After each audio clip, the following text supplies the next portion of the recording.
السلام عليكم البنات، كي دايرين؟ لاباس عليكم؟ معكم قناه وصفات سهله وبسيطه مع وفاء. كنتمنى نلقاكم في احسن الاحوال يا رب. اليوم ان شاء الله غادي نديروا واحد المملحه في الفران اللي هي عباره عن كرواسه بواحد العجين جد رائع كيخليها هشيشه رطبه وبنينه. مقاديرها ماشي بزاف، دونك غادي نحتاجوا ليها واحد 300 غرام ديال الدقيق، قياس 3 الكيسان بالعنبه. غادي نحتاجوا ليها واحد 2 معالق ديال الزيت، غادي نحتاجوا 2 معالق ديال دانون طبيعي، معلقه ديال الخل، هادو كنهضر على المعالق الكبار، معلقه ديال الخل، معلقه كبيره ديال الزبده، معلقه كبيره ديال الخميره، راس معلقه ديال الملحه مملحه على حسب الدقيق، ومعلقه صغيره ديال سنيده، والماء الكافي للعجن. دونك اول حاجه غادي نجيبو فاش غادي نعجنو البنات. صراحه كتجي رائعه بالمعقول. غادي نخوي الدقيق ديالي هنايا باش تكون الصوره واضحه. غادي ندير واحد الحفيره، غادي ندير دوك 2 معالق، نجيب معلقه 2 معالق ديال الزيت. ما عندكمش الزبده كديروا 3 المعالق ديال الزيت، ولكن بالزبده كتجي رائعه. دونك 2 معالق عامرين ديال الزيت.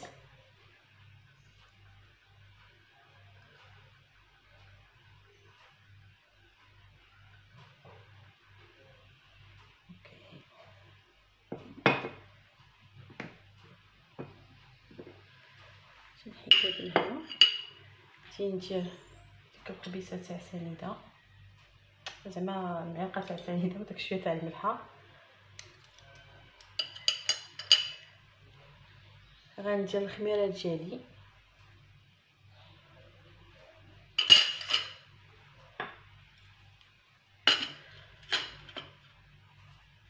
اول حاجه غادي هاد المكونات نحاول ندخلهم بعضياتهم البنات مزيان. عاد غادي نضيف الدانون ديالي والخل، الزبده هي الاخر، يعني الزبده حتى كنعجنو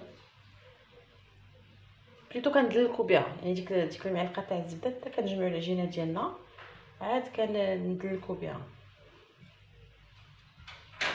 كنحاول اني نمسبسوها مزيان وغير تجانس لينا العناصر كامله، ماشي كاع كتبسبس، ولكن باش ما خدمناها في هذه المرحله الاولى كتعطي نتيجه احسن.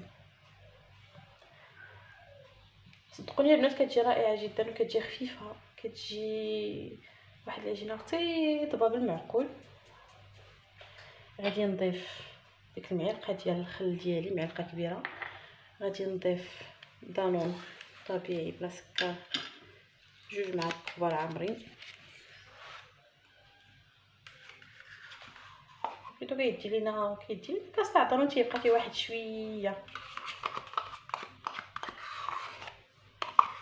كتبقى فيه معلقه.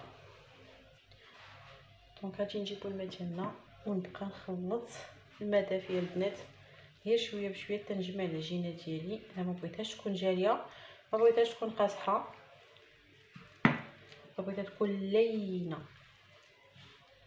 غنحاول نجمع هاد الدقيق مع هاد الماء اللي درت، تنشوف الا خصنا غادي نزيدو.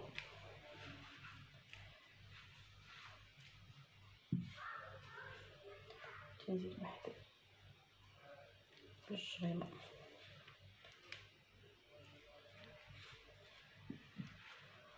دونك غادي نبقى هكا البنات نعجن حتى ندخل ليها كاع ديك الكميه تاع الدقيق. الا خصني الماء غادي نزيدو، ولكن كنعتقد ان في هذه المرحله ما غادي خصني الماء. غادي نجمع العجينه ديالي مزيان ونرجعوا ان شاء الله. دونك بعد ما جمعناها البنات، انا تقريبا درت لي واحد 4 المعالق ديال الماء، ولكن راه الماء كيبقى على حساب الدقيق. كل دقيق واش كيشرب ولا لا، ممكن ياخذ اكثر ممكن يقل. نتوما ما ديروش الماء دقه واحده، كديروا شويه بشويه حتى كتجمعوا العجينه. دونك غادي نجيبوا ديك المعلقه ديال الزبده ديالنا، نسرح العجينه ديالي بحال هكا. خصنا الزبده راه كتكون لينه، وغادي نحاول اني ندخلها في الزبده ديالي، ندخلها في العجينه ديالي مزيان. هاد الوفرات عندكم الزبده قلت لكم كديروا 3 المعالق ديال الزيت وكتجمعوا وصافي. غادي نحاول ندلك هاد العجينه مزيان، ندخلها حتى كلشي يدخل ديك الزبده في العجينه ديالي، عاد نحطوها باش تخمر وكنبقى هكا مستمره. انا كندخلها ليها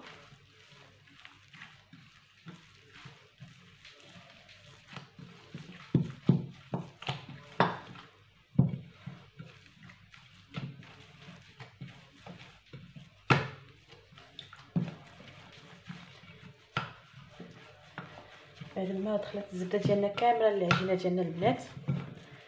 غادي نجيو نجيبها واحد شويه، ماشي بزاف، ما كتاخذش بزاف تاع زعما تدلاك، غير واحد شويه حتى نحسوا ان العجينه ديالنا كلها دخلت ليها الزبده. وغادي نجيبوا الفيلم اليمونتير ديالنا وغنخليوها تخمر. نخليوها تخمر البنات ونمشيو نوجدوا الحشوه باش غادي نعمروها.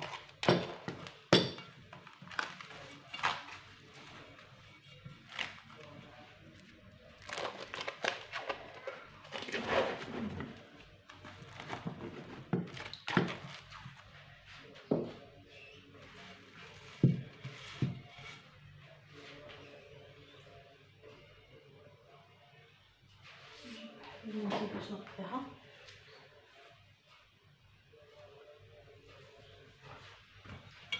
ونخليها تخمر. نمشيو نوجدوا الحشوه البنات.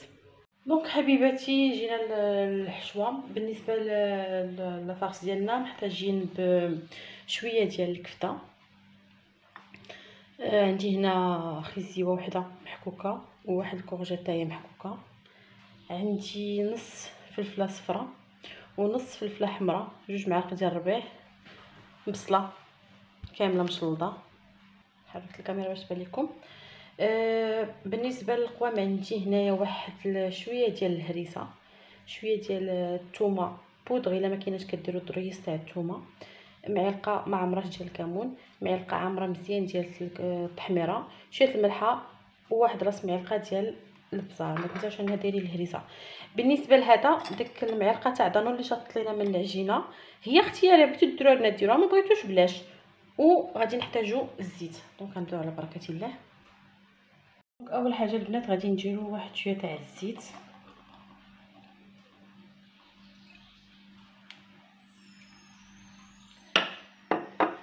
غادي نهبط ديك البصله هي الاولى،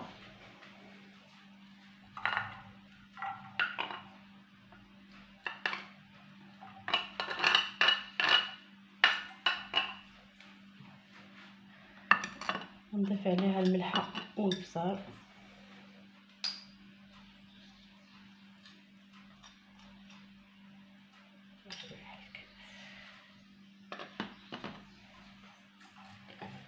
غنحاول نوريكم لكم مزيان. يلا تبدا كدبا لينا البنات. غادي نضيفوا عليها الفلافل عاد الكفته. دونك غنخليوها غير تبدا كتقلى، ماشي تدبل كاع في مره. دونك هنا البنات يلاه بدات. غادي نضيف الفلافل ديالي. كي كنقول ديما البنات الحشوه راه كتبقى على حسب الموجود عندكم، يعني اي وصفه عجبتكم ماشي بالضروره ما عندكمش واحد الحاجه ما ديروهاش. هو اللي اسونسيال في الوصفات هو الحاجه اللي بالغرام باش تنجح لك. اما لي صاص راه كيقدر انت تلعبي بهم كي بغيتي، ديري الحاجه اللي بغيتي. دونك غنضيف الكفته ونحاول نفرقها على هاد نقدر نشوف فيها.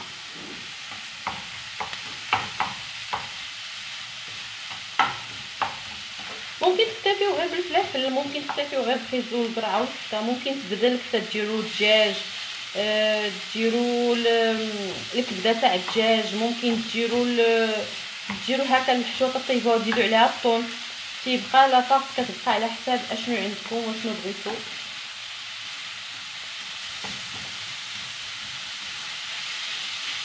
دونك غنبقى هكا مستمره حتى تهبطي هذيك الفلفله مزيان والكسا يبدا طياب.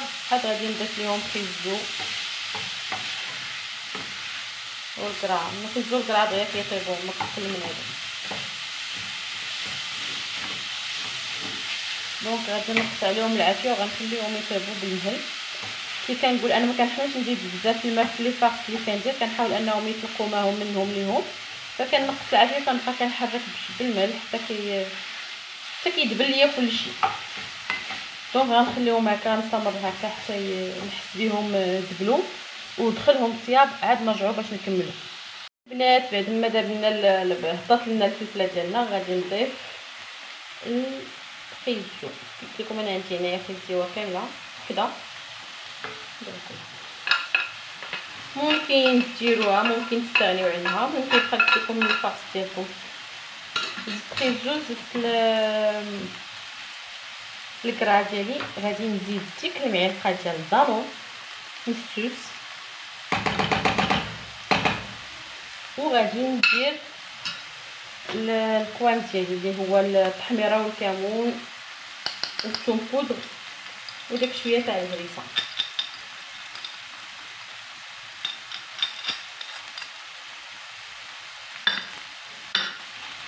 دونك غادي نحاول اني نخلط كلشي يندمج ليا مزيان. عاد غادي نقص عليه مره ونخليه يطيب.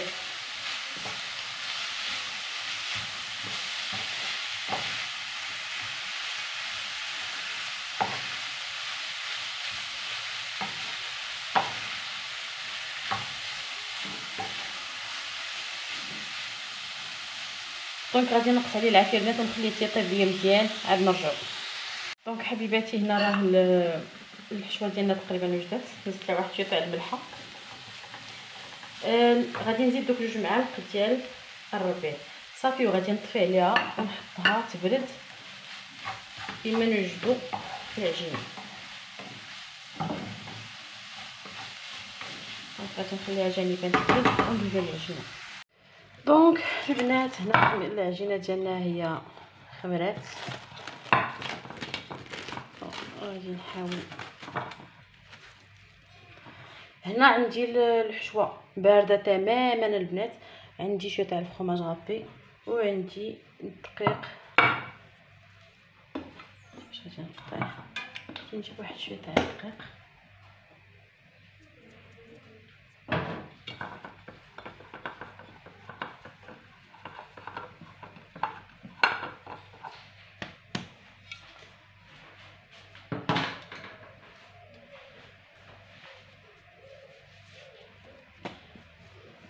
دونك نحاول نقطعهم صغار باش ما يجيوناش معجنين بزاف.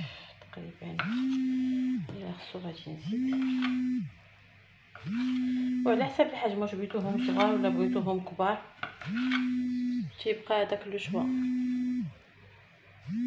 دونك البنات انا هنا دار ليا 9 تاع الكويرات. قلت لكم الحجم كيبقى على حسب نتوما كي بغيتوهم. نبداو باول وحده. دونك البنات اول وحده غادي نبداو نحاولوا نسرحوها.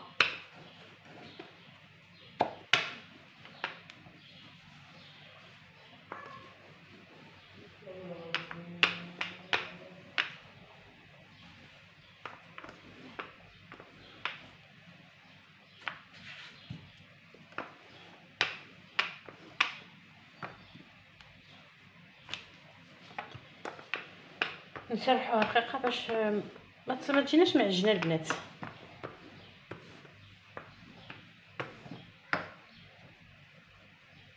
دونك هكا اول حاجه هي غادي نجي هنا غادي ندير خطوطه بحال هكا.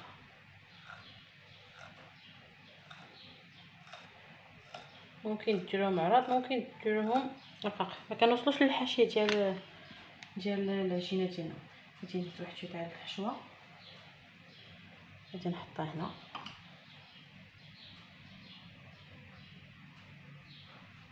غادي ندير فوق منها شويه تاع الفرماج غابي. اختياري البنات الا ما كاينش بلاش. وغادي نجيب العجينه ديالي نلويها. هنا الحاشيه ما فيهاش، انا نقول لكم علاش. دونك كنلويو حتى كيتلوى وتنقلبو. خصنا واحد شويه تاع الماء باش يجينا العجينه تلصق ما تحلش في الطياب. دونك غنجيب واحد شويه ديال الماء نديرها هنا ونلصق العجينه ديالي.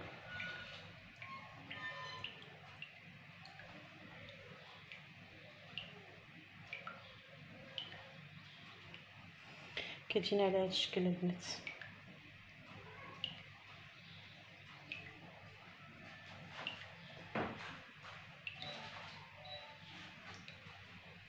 نعاود معكم واحده اخرى.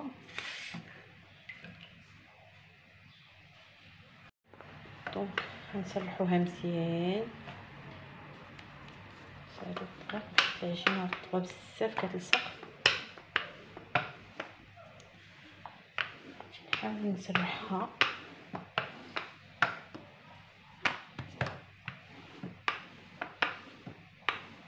قلت لكم البنات باش ما تسرحات مزيان باش ما كان احسن، باش ما تجيناش معجنه ملي نكونوا كناكلوها ما تجيناش معجنه. دونك غادي ناخذ واحد شويه تاع لاص ديالي وغادي نديرها واحد شويه، ندير واحد شويه تاع الفرماج غربي. انا كان عندي واحد شويه تاع الموتزاريلا درتو، الا ما كاينش البنات بلاش. غادي نلوي نسيت، غادي نقطع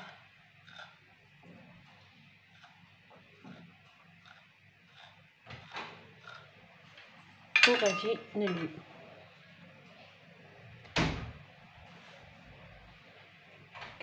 كنلويوها العكس البنات. دونك هنا غادي نحاول اني ندخل هاد العجينه في الاخرى باش ما تحلش ليا مزيان وتبقى تجيني. نحاول نفرقوا هادو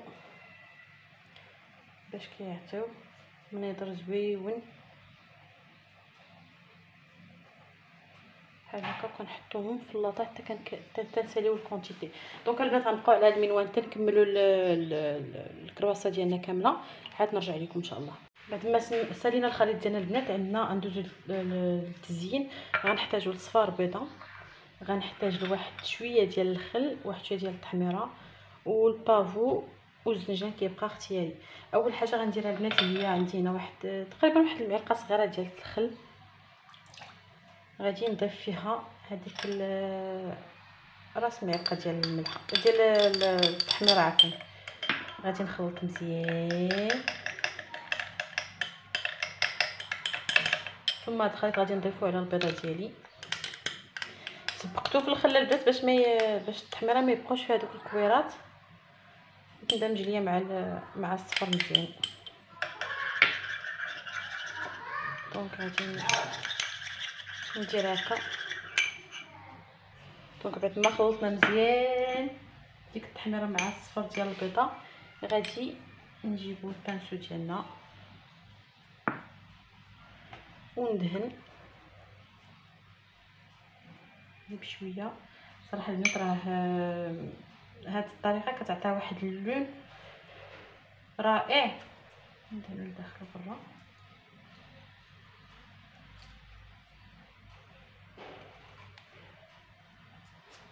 نحاولوا ندهنو غير بشويه من حيت العجينه بدات كتخمر ثاني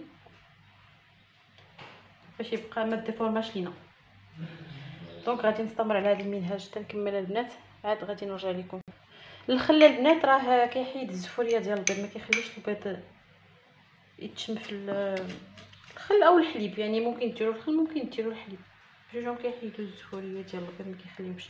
هنا الفران عندي راه شاعله الفوق والتحت على 200 درجه يسخن، وغادي ندير اللاطه ديالي الطيب. دونك قلت لكم البنات غادي نكمل هكا تنسالي الدهين تاع الكرواسه ديالي كامله، عاد نرجعوا للتزيين. دونك البنات كي قلت لكم راه الفران عفوا كان على 250 درجه، فغادي نهبطوا ل 200 درجه. غادي نجيب البافو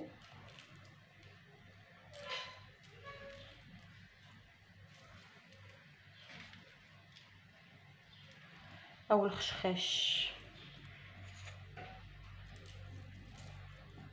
زين تيبقى على حساب، ممكن ديروا غير تخليوهم هكاك، ممكن ديروا الفرماج، ممكن ديروا الجنجله العادي، تيبقى المتوفر عندكم البنات. دونك غادي نكمل، عاد غادي نطيبهم على حراره درجه الحراره عفوا 200. غنجي الفوق والتحت وغادي نراقب.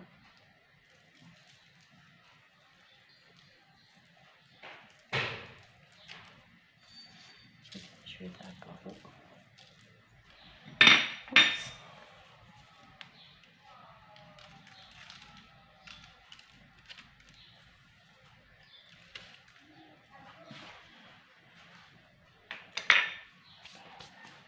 وغادي نهبط ل 200 دوغري وغادي نحطهم يطيبوا. دونك درتهم البنات. الفران كيبقى على حساب واش غاز ولا ضو ولا وكلا فرانه. دونك هنايا انا كنشعل الفوق والتحت. كان عندكم غير الغاز الفران العادي راه غادي تشعلوا، غتسخنوه تيسخن مزيان، غتشعلوا ليه لتحت طيب دال التحمر، عاد طلعوه يتحمر. انا داكشي اللي كيطيب لتحت كيحمر الفوق وصافي. نرجعوا بعد الفاصل. البنات الوصفه ديال اليوم سالات، كنتمنى انها تكون نالت اعجابكم. كننصحكم فعلا انكم تجربوها لانها كتجي رائعه جدا. العجينه كتجي خطيره، محمره من التحت ومن الفوق. خدات ليا تقريبا واحد 30 دقيقه بالحساب على درجه حراره 200 سلسيوس. كتجي هشيشه وزوينه، وكنتمنى انكم تجربوها.